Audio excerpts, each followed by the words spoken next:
Bismillahirrahmanirrahim. Students, this is your lecture number 2 of BS 8th semester. Students, here are some of the highlights that we will discuss in this lecture. Number 1, conventions for ordering the organometallic compounds. That is from ACS publications, that is from American Chemical Society journals. And the second one is classification of organometallic compounds. And third one that we will discuss in this lecture is the nature of ligands. Students, here in this slide, we will discuss some of the conventions or rules that we will follow while ordering the organometallic compounds according to the ACS publications. These includes 5 basic rules. Rule number 1 includes if your formula or complex contains CP ligand in your complex, then the CP usually comes first, then this is followed by the metal center. अगर आपके complex के अंदर जो है cyclopentadienyl ligand जो है वो present है सीपी लिगेंड, तो आपने जो है सीपी लिगेंड को जो है वो पहले लिखना है और बाद में जो है वो मेटल सेंटर यानी कि कोई भी मेटल जो है वो उसको बाद में लिखना है. जैसे कि मैं एग्जांपल आपको देती हूँ. For example we have a complex CP2 TI CP2 TiCl2. तो यहाँ पर देखें आपके पास जो है CP लिगेंड आपने मेटल से पहले लिखा है and then which is followed by metal, फिर बाद में मेटल लिख रहे हैं.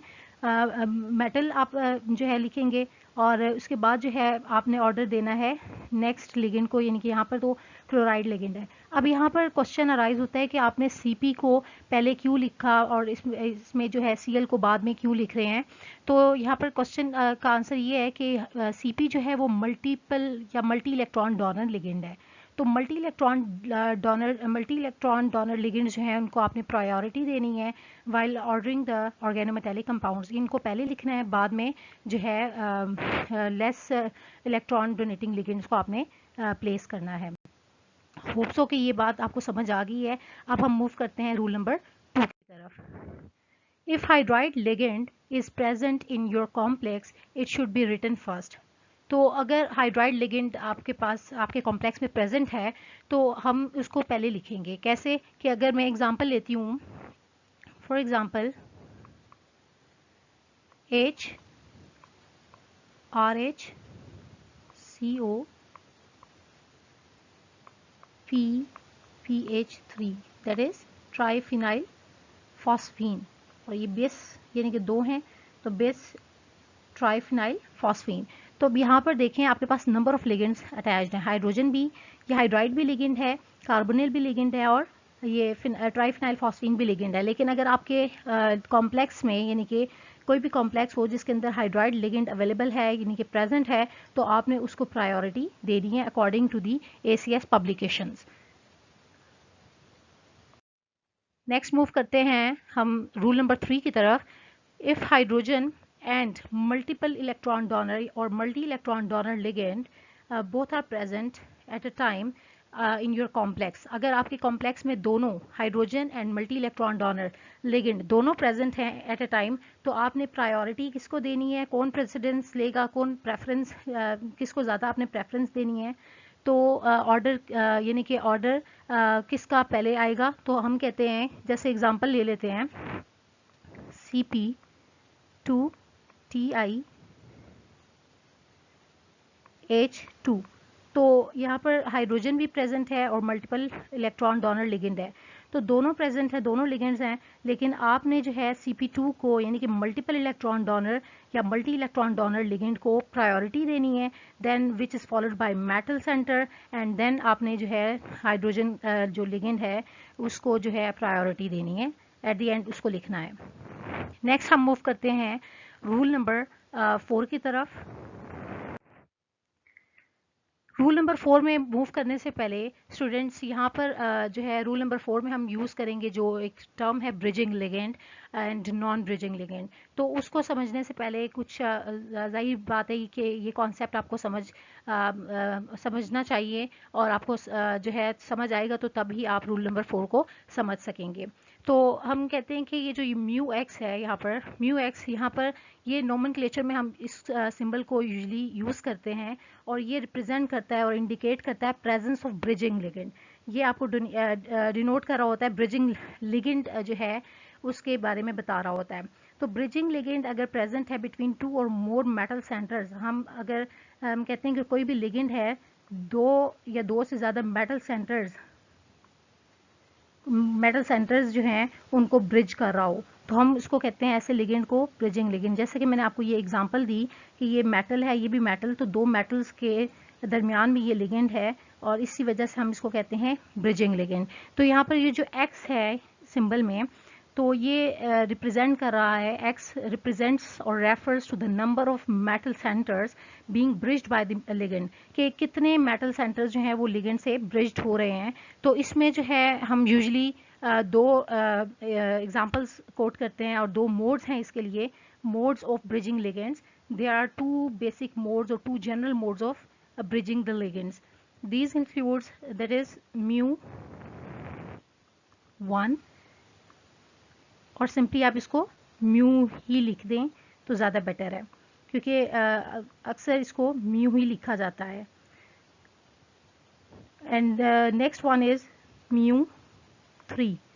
mu1 जो है, या जिसको म्यू हम सिंपल कहते हैं, ये ब्रिजिंग प्रोवाइड करता है बिटवीन टू मेटल सेंटर्स के दो मेटल्स के दरमियान में जब लिगेंड एसोसिएटेड हो। तो जैसे कि ये मैंने एग्जांपल आपको कोट की है यहाँ पर, तो यहाँ पर जो है दो मेटल्स के दरमियान में जब लिगेंड है तो इसको हम कहते हैं म्यू। तो ये simple mode of bridging mode of ligand है। नेक्स्ट जो मोड है दैट इज mu3, जिसको हम कैपिंग लिगेंड भी कहते हैं, कैपिंग मोड ऑफ लिगेंड या कैपिंग और ब्रिजिंग मोड ऑफ लिगेंड। तो हम इसके अंदर एग्जांपल कोट करते हैं metal,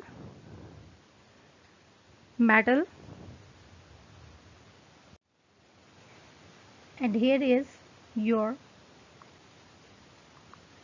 third metal। ये आपस में भी एसोसिएटेड हैं और इस लिगेंड के साथ भी एसोसिएटेड हैं। तो यहाँ पर अब जैसे कि तीन मेटल्स जो हैं वो इस लिगेंड के साथ एसोसिएट हो रहे हैं, तो इसी वजह से हम इस मोड को हम कहते हैं mu3, और इसको हम mu3 ब्रिजिंग मोड भी कहते हैं, mu3 ब्रिजिंग मोड और कैपिंग मोड भी कहा जाता है इसको। स्टूडेंट्स अब हम मूव करते हैं next. Students next there is rule number 4। If bridging ligand and non-bridging ligand both are present at the same time in your complex, then जो फर्स्ट प्रायोरिटी है वो आप किसको देंगे, ब्रिजिंग लिगेंड को। Bridging ligand should be placed first and then which is followed by non bridging ligand. तो example ले लेते हैं इसके लिए, इसमें एग्जांपल डिस्कस कर लेते हैं। That is CO2 then mu CO2, और ये म्यू सिंबल आपको पता है ब्रिजिंग को रिप्रेजेंट कर रहा है। Next CO2। अब यहाँ पर आप देख रहे हैं कि ब्रिजिंग लिगेंड भी है और नॉन ब्रिजिंग लिगेंड भी प्रेजेंट है। तो हमने प्रायोरिटी किसको देनी है, प्रेफरेंस किसको देनी है, सबसे पहले हम लिखेंगे ब्रिजिंग लिगेंड को and then which is followed by non bridging ligand carbonyl. तो इस तरह से जो है रूल नंबर 4 जो है मैंने डिस्कस किया। होप सो कि आपको समझ आ रहा है और आ गया होगा। Students, next we will move towards the rule number 5. Rule number 5. If multi-electron donor ligand and bridging ligand both are present in your complex, both at a time दोनों present हैं, तो multi-electron donor ligand जो है उसको आपने priority देनी है। Then multi-electron donor takes the precedence or you can say that preference over bridging ligand. Example ले लेते हैं हम।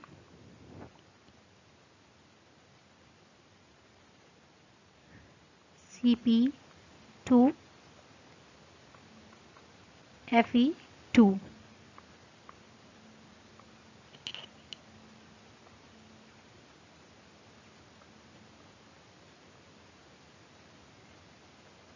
CO2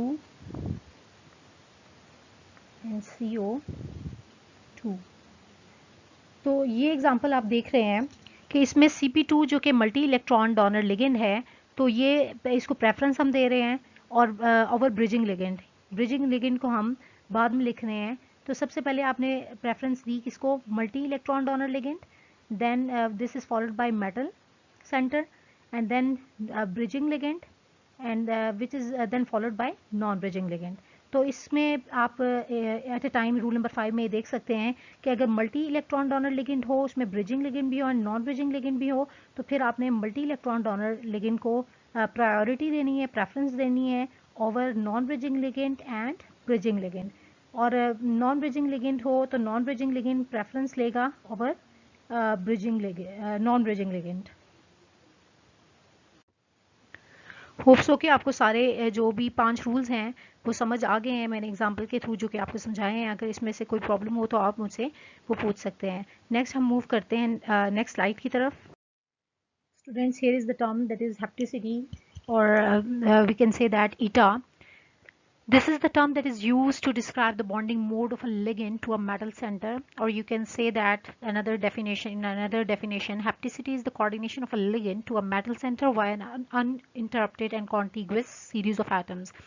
इसमें जो है आपने ये जो टर्म है डिनोट कर रही है ईटा सिंबल को।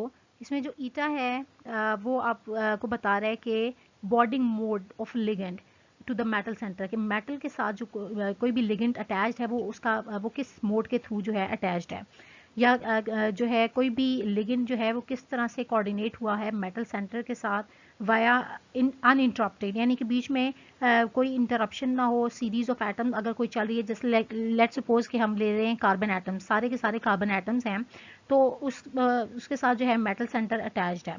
तो मेटल सेंटर जैसे अटैच्ड है तो हम कहते हैं कि यहाँ पर जो ईटा है वो रिप्रेजेंट कर रहा है, जैसे ईटा इंटरेक्शन शो कर रहा है लिगेंड का, ये लिगेंड है तो उसका मेटल सेंटर के साथ। तो इस इंटरेक्शन में अगर आ जाए, यानी कि दो कार्बन के दरमियान में जैसे फास्फोरस आ जाए, तो फिर तो इंटरप्शन हो जाएगा, यानी कि कोई दूसरा एटम नहीं आना चाहिए। तो जब सेम सीरीज ऑफ एटम्स होंगे, यानी कि कार्बन ही होगा, जब कार्बन की सारी सीरीज होगी, तो हम इस इंटरेक्शन को या इस टाइप की सीरीज ऑफ एटम्स को जब हम डिस्कस कर रहे होते हैं तो उसको हम हैप्टिसिटी में करेंगे डिस्कस। लेकिन अगर हमारे पास अनइंटरप्टेड के बजाय इंटरप्टेड और अनकॉन्टिग्यूस सीरीज ऑफ एटम्स हो, तो जैसे लेट्स सपोज के कार्बन के दरमियान में फास्फोरस भी आ जाए, तो हम कहते हैं कि ऐसी टाइप ऑफ इंटरेक्शन को हम कैपा कहते हैं। और यहाँ पर हम यूज़ कर रहे हैं टर्म हैप्टिसिटी को, तो इसी वजह से हम यहाँ पर जो है मोस्टली जो यूज़ करेंगे क्लासिफिकेशन ऑफ कॉम्प्लेक्सेस को, क्लासिफिकेशन ऑफ ऑर्गेनोमेटेलिक कंपाउंड्स को स्टडी करने के लिए, तो हैप्टिसिटी का सिंबल हम बहुत यूज़ करेंगे। तो इसी वजह से जो है मैंने इस टर्म को रिप्रेजेंट कर रही हूँ यहाँ पर। और इसके अलावा जो हम रिप्रेजेंटेशन जो हैप्टिसिटी को रिप्रेजेंट करने के लिए जो हम सिंबल लेते हैं या नोटेशन लेते हैं, वो हम इसको कहते हैं ईटा ऑफ एक्स। तो ईटा एक्स रिप्रेजेंट कर रहा है, एक्स तो यहाँ पर ईटा रिप्रेजेंट कर रहा है हैप्टिसिटी को, और एक्स रिप्रेजेंट कर रहा है कि कितने नंबर ऑफ जो लिगेंड्स हैं वो मेटल सेंटर के साथ एसोसिएट हो रहे हैं। स्टूडेंट्स, नेक्स्ट मैं डिस्कस करती हूँ bonding modes of ligands to the metal centre. तो इसके लिए जो बॉन्डिंग मोड्स हैं वो आपको नज़र आ रहे हैं कि ईटा 1, eta 2, eta 3, eta 4, eta 5 and eta 6 हम इसको कहते हैं। अब ये ईटा 1, ईटा 2 ये सारे जो हैं, अब आप इसको मैं वन बाय वन एग्जांपल के थ्रू जो है आपको समझाऊंगी, ताकि आपका जो कॉन्सेप्ट है वो क्लियर हो जाए। तो ईटा 1 लेते हैं सबसे पहले ईटा 1। तो ईटा 1 जो है वो आपको क्या रिप्रेजेंट कर रहा है कि अगर आपका जो मेटल है, लेट सपोज ये एक एग्जांपल ले रही हूँ मैं, तो अगर मेटल जो है डायरेक्टली एक एटम के साथ लिंक्ड हो, जैसे कि मैं यहाँ पर एग्जांपल दे रही हूँ, तो ये मेटल है आपका, तो ये डायरेक्टली एक कार्बन एटम के साथ लिंक्ड है, एक एटम के साथ लिंक्ड है डायरेक्टली। तो इस तरह से जो इंटरेक्शन है, इस इंटरेक्शन को हम कहते हैं ईटा 1 इंटरेक्शन। क्या कहते हैं हम इसको? ईटा 1 bonding mode of ligand. Next अब हम मूव करते हैं ईटा 2 की तरफ। ईटा 2 में जैसे कि एग्जांपल में ले लेती हूँ, ये आपके पास जो है एग्जांपल है, अगर मेटल इस तरह से लिंक्ड हो, यानी कि 2 कार्बन हैं यहाँ पर, तो 2 कार्बन के दरमियान में ये बॉन्ड के साथ लिंक्ड है, तो इस तरह के इंटरेक्शन को हम कहते हैं ईटा 2 इंटरेक्शन। ये बेंजीन रिंग जैसे बनाते हैं, साइक्लो हेक्सीन टाइप रिंग है। तो इसमें जब कार्बन जो है मेटल 2 कार्बन के दरमियान में इस बॉन्ड के साथ इंटरेक्ट करे, तो 2 कार्बन से है, तो इसी वजह से हम इसको ईटा 2 कहेंगे। यहाँ पर डायरेक्टली 1 कार्बन के साथ था तो ईटा 1 था, तो कितने नंबर ऑफ एटम्स के साथ वो एसोसिएट हो रहा है उसको हम कहते हैं इंटरेक्शन। इस इंटरेक्शन को हम कहते हैं bonding mode of ligand to the metal centre. अब थर्ड एग्जांपल भी हम देख लेते हैं।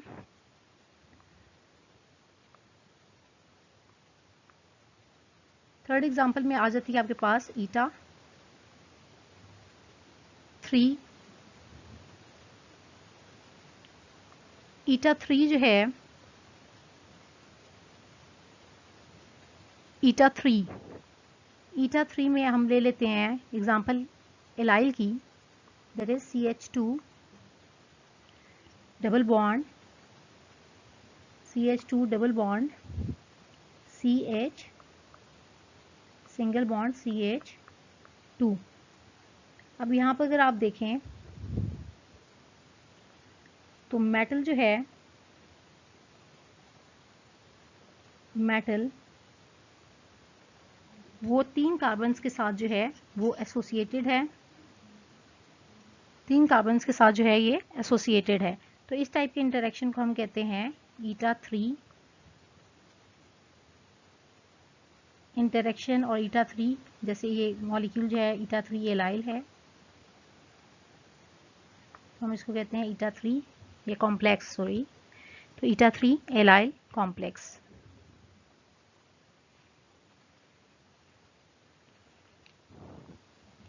ईटा 2 में एक और एग्जांपल भी मैं कोट कर देती हूँ ताकि आपको ज़्यादा अच्छी से अंडरस्टैंडिंग हो।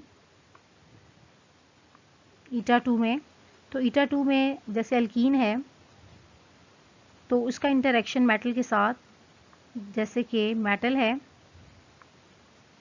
और ये अल्कीन के साथ एसोसिएटेड है, तो ये इंटरेक्शन जो है इसको हम कहते हैं ईटा 2 इंटरेक्शन। तो ईटा 2 को भी हमने देख लिया, ईटा 1 को भी, ईटा 2 को भी, और ईटा 3 इंटरेक्शन भी हमने डिस्कस कर लिया है। इसको ईटा 3 एलाइल को हम एक और तरीके से भी रिप्रेजेंट करते हैं, वो भी देख लेते हैं।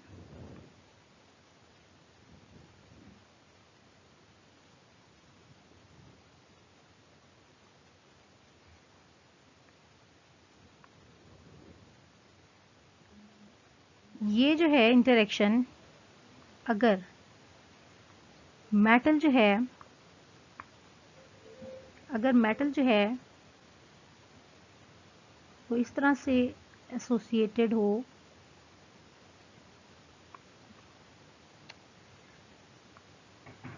अगेन बना देती हूँ इसको, मेटल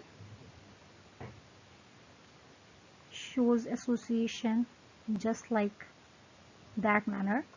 3 कार्बन्स के साथ है ना, 1 2 एंड 3, तो इसको हम कहेंगे ईटा 3 एलाइल। यहाँ पर भी आप देख सकते हैं,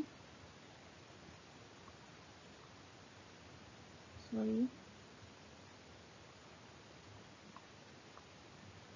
तो 3 कार्बन्स के साथ मेटल का इंटरेक्शन है, तो ये ईटा 3 एलाइल था, तो ये भी इसको इस फॉर्म में भी रिप्रेजेंट कर सकते हैं, तो ये भी ईटा 3 एलाइल की रिप्रेजेंटेशन है, और ईटा 3 रिप्रेजेंटेशन इस तरह से हम इसको देंगे।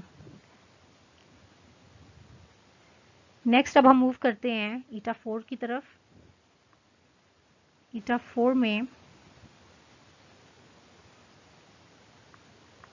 हम एग्जांपल ले लेते हैं,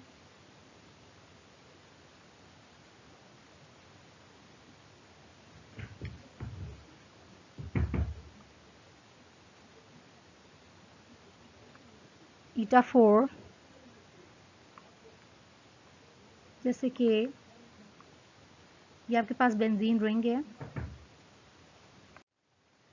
तो स्टूडेंट्स, जैसे कि मैं अभी रिप्रेजेंट कर रही हूँ कि यहाँ पर जो आपने लिया बेंजीन रिंग ले रहे थे, तो अब आपका मेटल जो है अगर एसोसिएटेड है इन दो बॉन्ड्स के दरमियान में, यहाँ पर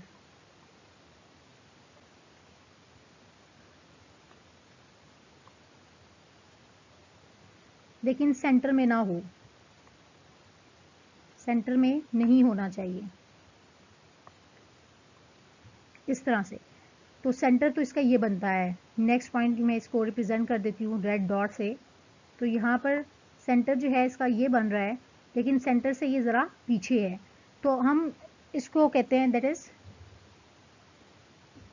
note in the centre, note in centre.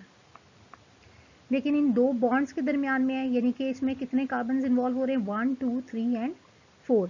तो 4 कॉन्टिग्युअस सीरीज ऑफ एटम्स हैं, कार्बन एटम्स।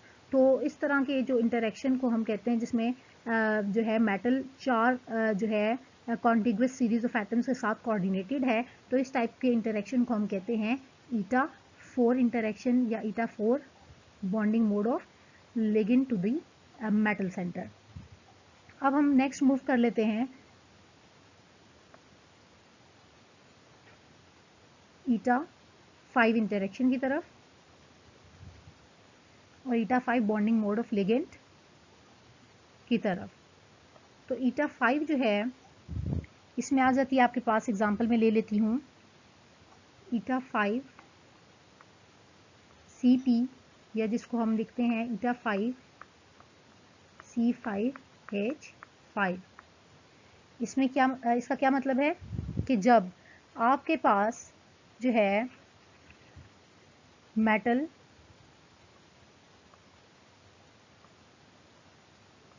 ये 5 कार्बन रिंग है, मेटल जो है बिल्कुल सेंटर में प्रेजेंट है, सॉरी मेटल जो है सेंटर, बिल्कुल सेंटर से एसोसिएटेड है, जिसमें यानी कि एक रिंग के जो है यानी कि 5 कार्बन जो हैं इस रिंग के इन्वॉल्व हो रहे हैं, इसके साथ मेटल के साथ कोऑर्डिनेट कर रहे हैं, यानी कि carbon 1, carbon 2, carbon 3, carbon 4 and carbon 5। तो जब ये पांचों के पांचों कार्बन इस मेटल के साथ कोऑर्डिनेट करेंगे, तो हम इस टाइप के इंटरेक्शन को हम कहते हैं ईटा 5। क्या कहते हैं इसको हम? ईटा 5। और इस जो है इस रिंग को, ये जो ऊपर इसके लगा हुआ मेटल के साथ एसोसिएटेड है, इसको हम कहते हैं साइक्लोपेंटाडाइनाइल। तो साइक्लोपेंटाडाइनाइल कहते हैं हम इसको, साइक्लोपेंटाडाइनाइल लिगेंड।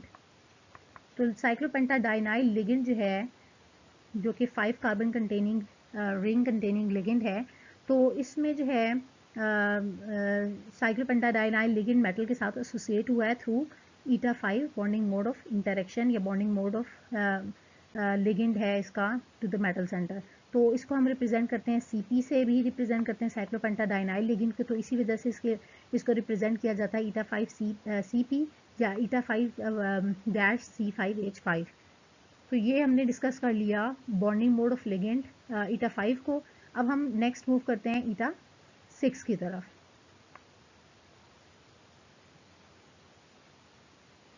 ईटा 6 में जैसे कि वर्ड इंडिकेट कर रहा है 6, तो आपको पता चल गया होगा कि जो 6 है वो क्या है, इंटरेक्शन होगी ईटा 6 में 6 कार्बन एटम्स जो हैं, या 6 एटम्स जो हैं कॉन्टिग्युअस एटम्स जो हैं, वो मेटल सेंटर के साथ एसोसिएटेड होंगे या कोऑर्डिनेट करेंगे। तो इसमें जो बेस्ट एग्जांपल है वो आप ले लेते हैं ट्राइईन्स की या फिर बेंजीन की। तो बेंजीन की एग्जांपल ले लेते हैं हम।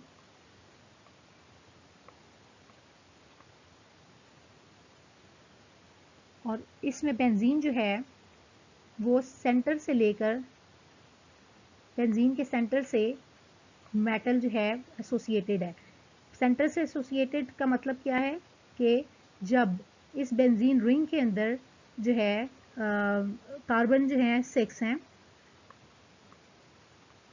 तो मेटल जो है वो इन 6 के 6 कार्बन के साथ जो है एसोसिएट हुआ हुआ है। तो इस टाइप के इंटरेक्शन को हम कहते हैं ईटा 6 इंटरेक्शन, या इसको हम इस फॉर्म में भी रिप्रेजेंट कर देते हैं या कर सकते हैं। अगर इस तरह से भी लिखा जाए तो ये भी क्या है, ईटा 6 बॉन्डिंग मोड को रिप्रेजेंट कर रहा है।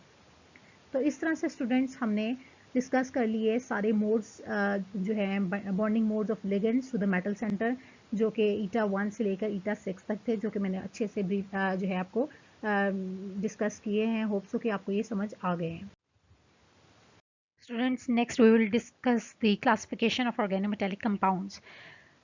If we classify the organometallic compounds, there are two main classes. Number one, sigma complexes, and another one is pi complexes. Sigma complexes and pi complexes. Sigma complexes contains usually metal alkyl complexes. Metal alkyl complexes. Metal alkyl complexes में आप इसको इस तरह से represent करेंगे, are जो है वो अल्काइल को रिप्रेजेंट कर रहा है और एम जो है वो मेटल को रिप्रेजेंट कर रहा है। सो मेटल अल्काइल कॉम्प्लेक्सेस जो हैं इनको हम कहते हैं sigma complexes. And next one is pi complexes. Pi complexes में आ जाते हैं आपके पास metal when it is coordinated with doubly bonded species. इनके यहाँ पर अल्कीन के साथ एसोसिएटेड है, कार्बन टू कार्बन ये डबल बॉन्ड है, तो जब इसके साथ कोऑर्डिनेटेड है तो हम इसको कहते हैं पाई कॉम्प्लेक्सेस और मेटल पाई कॉम्प्लेक्सेस। अब मेटल अल्कीन्स की वजह से मैंने कहा कि इसके अंदर मेटल अल्कीन्स आ जाती हैं, तो मेटल अल्कीन्स के अंदर तो यहाँ पर सिग्मा बॉन्ड भी है as well as it contains pi bond. तो इनके अंदर जो है sigma as well as pi interaction exist कर रहा है, तो हम इनको पाई कॉम्प्लेक्सेस जो है कहते हैं मेटल अल्कीन्स को। स्टूडेंट्स, जैसा कि मैंने भी डिस्कस किया कि आपके पास जो सिग्मा कॉम्प्लेक्सेस हैं इनके अंदर जो हैं आपके पास पाई कॉम्प्लेक्सेस आ जाते हैं। सिग्मा कॉम्प्लेक्सेस में मेटल अल्काइल कॉम्प्लेक्सेस आ जाते हैं। तो पाई कॉम्प्लेक्सेस जो हैं इसके अंदर जो हैं आपके पास मेटल अल्कीन्स आ जाती हैं, मेटल अल्कीन्स, ये अभी हमने डिस्कस किया। इसके अलावा जो है इसके अंदर पाई कॉम्प्लेक्सेस में आपके पास जो है इंटरेक्शन की बात करें तो इसमें ईटा 2, ईटा 3, ईटा 4 पाई कॉम्प्लेक्सेस के अंदर होता है, ईटा 3, ईटा 4, ईटा 5 एंड ईटा 6। ये सब के सब जो है इंटरेक्शन होंगे पाई कॉम्प्लेक्सेस के अंदर एग्जिस्ट करते हैं। पाई 2 की अगर हम बात करें, सॉरी ईटा 2 की, ईटा 2, ईटा 3, ईटा 4, ईटा 5 एंड ईटा 6 जो है इंटरेक्शन इसके अंदर एग्जिस्ट करता है पाई कॉम्प्लेक्सेस में। तो ईटा 2 में की एग्जांपल अगर हम लें तो इसके अंदर आ जाती हैं आपके पास alkenes, C double bond C, ये अल्कीन हो गई। ईटा 3 की बात करें, ईटा 3 में आ जाते हैं आपके पास एलाइल कॉम्प्लेक्सेस। एलाइल कॉम्प्लेक्सेस क्या कॉम्प्लेक्सेस हैं जिसमें carbon to carbon double bond हो एंड फिर उसके बाद जो है नेक्स्ट कार्बन सिंगली बॉन्डेड हो, तो ऐसे कॉम्प्लेक्सेस को हम कहते हैं एलाइल, जो कि मैंने प्रीवियसली भी डिस्कस किया है लेक्चर के स्टार्ट में। तो ये हो गया आपके पास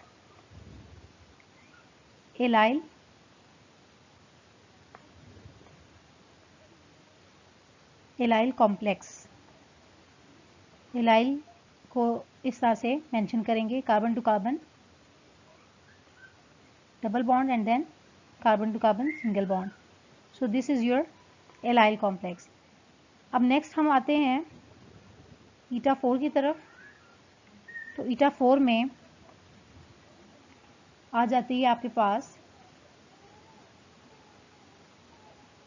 carbon double bond carbon, then single bond carbon, then again double bond carbon. इसको हम कहते हैं डाईईन्स। डाईईन्स क्यों कहते हैं इनको? क्योंकि इसके अंदर दो डबली बॉन्डेड कार्बन एग्जिस्ट कर रहे हैं ये वाले, तो हम इसको कहते हैं, दो डबली बॉन्डेड कार्बन है, कार्बन टू कार्बन बॉन्ड है, तो इसी वजह से हम उनको डाइन्स कहते हैं। अगर इसी तरह जो है 3 बॉन्ड्स होंगे तो हम उसको ट्राईन्स कहेंगे, लेकिन वो केस है ईटा 6 का। नेक्स्ट जो है ईटा 5, यहाँ पर जो है ईटा 2 का मतलब ये नहीं कि जस्ट अल्कीन हो, अल्काइल, ईटा 3 में एलाइल हो। इसमें ये तो इंटरेक्शन शो कर रहा है मेटल के साथ कि ईटा मेटल जो है वो इस लिगेंड के साथ, अल्कीन के साथ 2 यानी कि 2 कार्बन के साथ एसोसिएटेड है। और यहाँ पर मेटल जो है वो 3 के साथ एसोसिएटेड होगा, मेटल 4 के साथ, मेटल यहाँ पर 5 के साथ, और यहाँ पर मेटल 6 जो है कार्बन कंटेनिंग या 6 एटम्स के साथ एसोसिएटेड होगा। तो अब हम नेक्स्ट डिस्कस कर लेते हैं ईटा 5 एंड ईटा 6 की एग्जाम्पल्स को।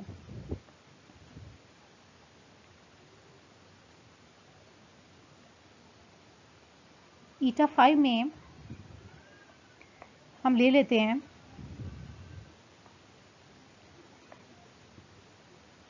ईटा 5 में हमारे पास आ जाता है सीपी रिंग, जो कि मैंने पहले भी एग्जांपल एक कोट की थी। ये आपके पास ईटा 5 की आ गई एग्जांपल, जो कि पाई कॉम्प्लेक्स है, और इसको आप इस तरह से भी रिप्रेजेंट करते हैं।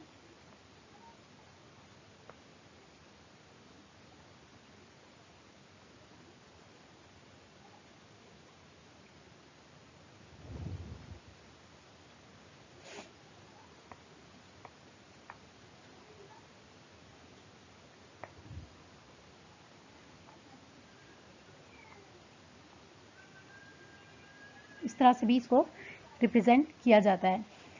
नेक्स्ट हम डिस्कस कर लेते हैं ईटा 6 को। ईटा 6 की एग्जांपल हम लें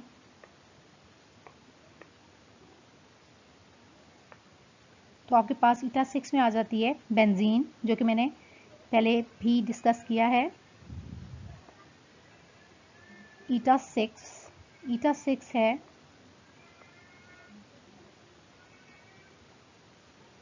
जिसमें मेटल जो है वो सेंटर से एसोसिएटेड है,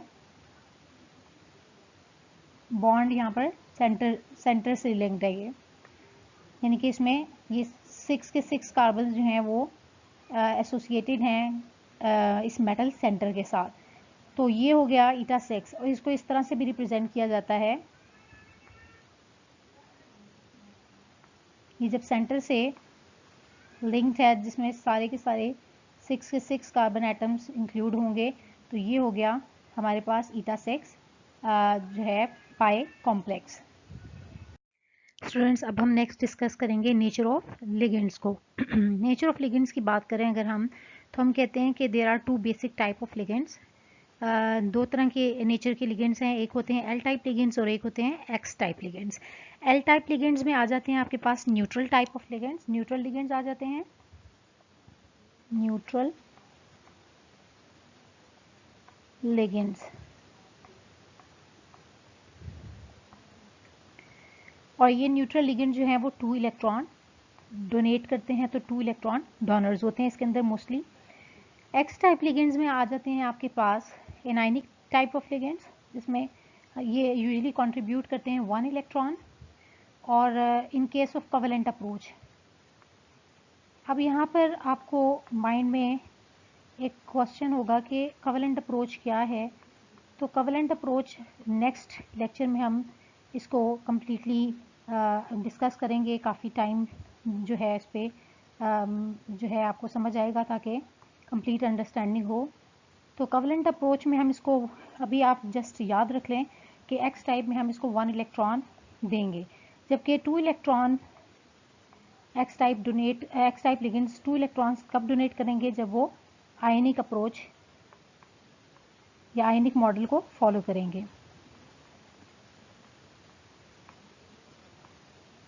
तो इस तरह से आपको पता चल गया कि नेचर ऑफ लिगेंड्स का कि एल टाइप लिगेंड और एक्स टाइप लिगेंड्स।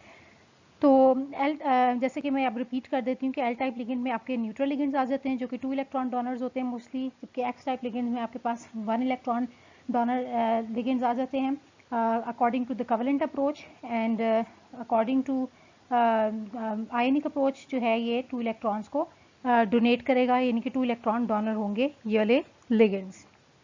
स्टूडेंट्स, जैसा कि मैंने अभी डिस्कस किया प्रीवियस स्लाइड में कि आपके पास जो एक्स टाइप लिगेंड की टाइप अगर हम देखें तो एक्स टाइप लिगेंड होते हैं, एल टाइप लिगेंड हैं।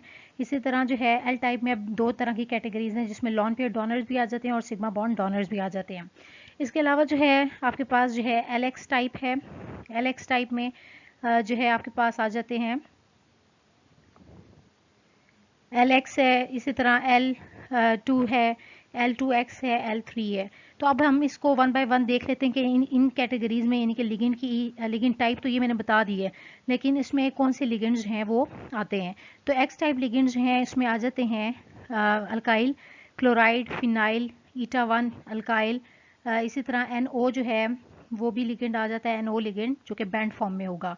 इसी तरह जो एल टाइप लिगेंड है वो उसमें आपके लॉन पेयर डोनर्स आ जाते हैं, जिसमें कार्बोनिल जो है, अमोनिया जो है वो लिगेंड आ जाता है। इसी तरह ट्राई अल्काइल फॉस्फीन्स आ जाते हैं इसके अंदर। इसके अलावा जो है एल टाइप में सिग्मा बॉन्ड डोनर लिगेंड्स भी आ जाते हैं।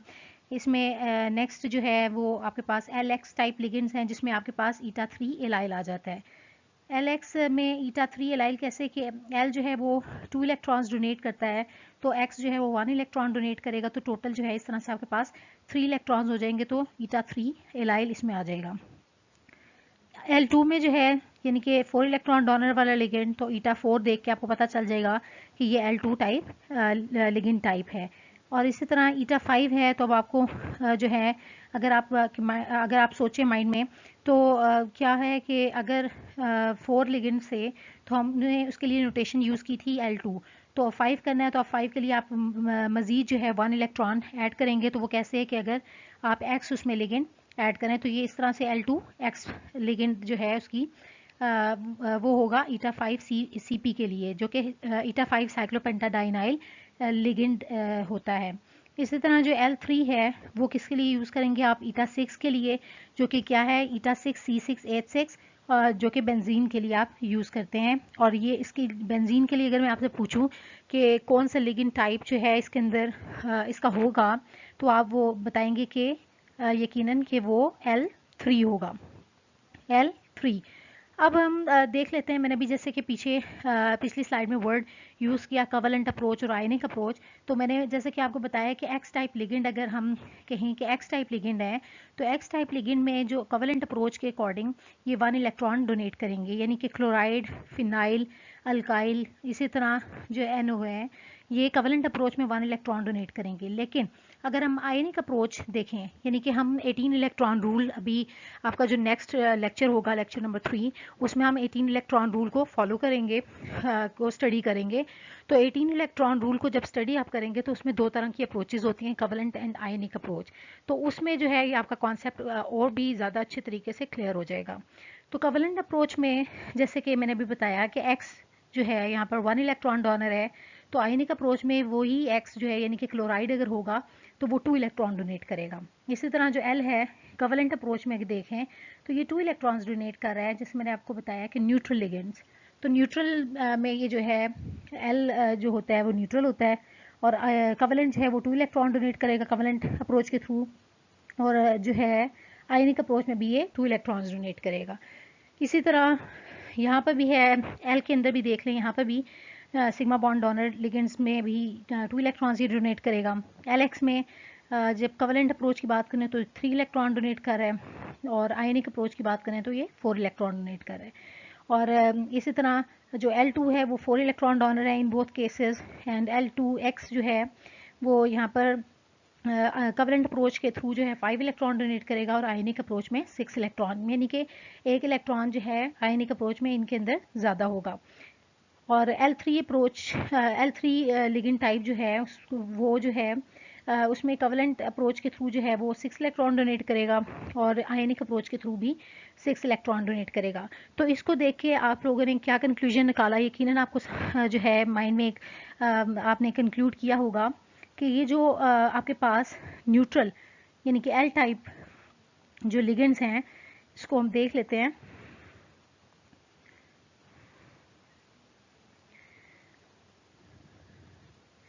एल टाइप जो आपके पास जो लिगेंड्स हैं एल टाइप लिगेंड। तो ये अगर आप देखें तो ये 2 इलेक्ट्रॉन्स डोनेट कर रहे हैं। तो यहाँ पर भी आयनिक मेथड में भी और कोवेलेंट मेथड में, यानी कि दोनों मेथड्स के थ्रू ये जो है 2 इलेक्ट्रॉन्स डोनेट कर रहे हैं। अब इसी तरह जो है L2 में देखें तो ये यहाँ पर भी जो है दोनों मेथड्स में 4 इलेक्ट्रॉन्स डोनेट कर रहे हैं।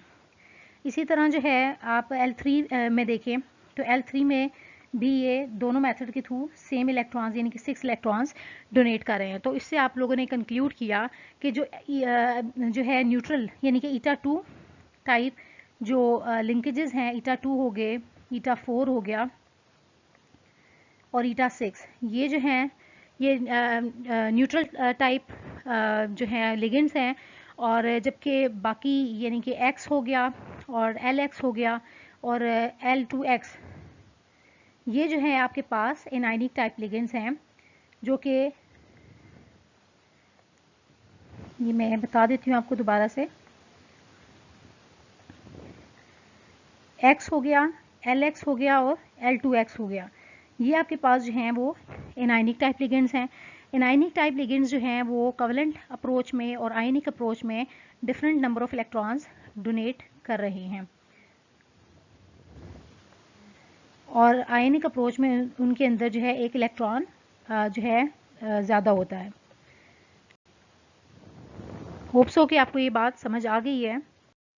तो स्टूडेंट्स, आपने प्रीवियस स्लाइड यानी कि जो टेबल था अभी मैंने डिस्कस किया, उससे क्या कंक्लूड किया कि अगर आपके पास जो है इनाइनिक बॉन्डिंग मोड ऑफ लिगेंड होगा तो वो इनाइनिक जो है उसमें आ जाता है आपका ईटा 1, ईटा 3 एंड ईटा 5, यानी कि ऑड जो है बॉन्डिंग इंटरेक्शन वाले जो लिगेंड्स हैं उनको हम कहते हैं कि इनाइनिक बॉन्डिंग मोड ऑफ लिगेंड्स हैं, जिसमें ईटा 1, ईटा 3, ईटा 5 आ गए। और न्यूट्रल जो बॉन्डिंग मोड ऑफ लिगेंड्स हैं वो उसमें जो है लिगेंड बॉन्ड करेगा to the metal through even manner. तो ये इसमें आ जाता है आपके पास eta 2, eta 4 and eta 6 linkages, जिनकी एग्जांपल्स तो मैंने अच्छे तरीके से भी डिस्कस किए हैं। तो स्टूडेंट्स, फिर जैसा कि मैंने अभी आपको बताया कि जब ईटा x की वैल्यू जो है, अगर यहाँ पर x की वैल्यू x ऑड नंबर होगा, यानी कि for all the carbon based ligands where the x value is odd, तो अगर x की वैल्यू यहाँ पर ऑड होगी तो हम कहते हैं कि वो इंडिकेट करेगा इनाइनिक कार्बन लिगेंड्स। और अगर यहाँ पर ईटा x में x की वैल्यू जो है वो इवन होगी, जैसे कि ईटा 2, ईटा 4, ईटा 6, तो वो इंडिकेट करेगा न्यूट्रल कार्बन लिगेंड्स को।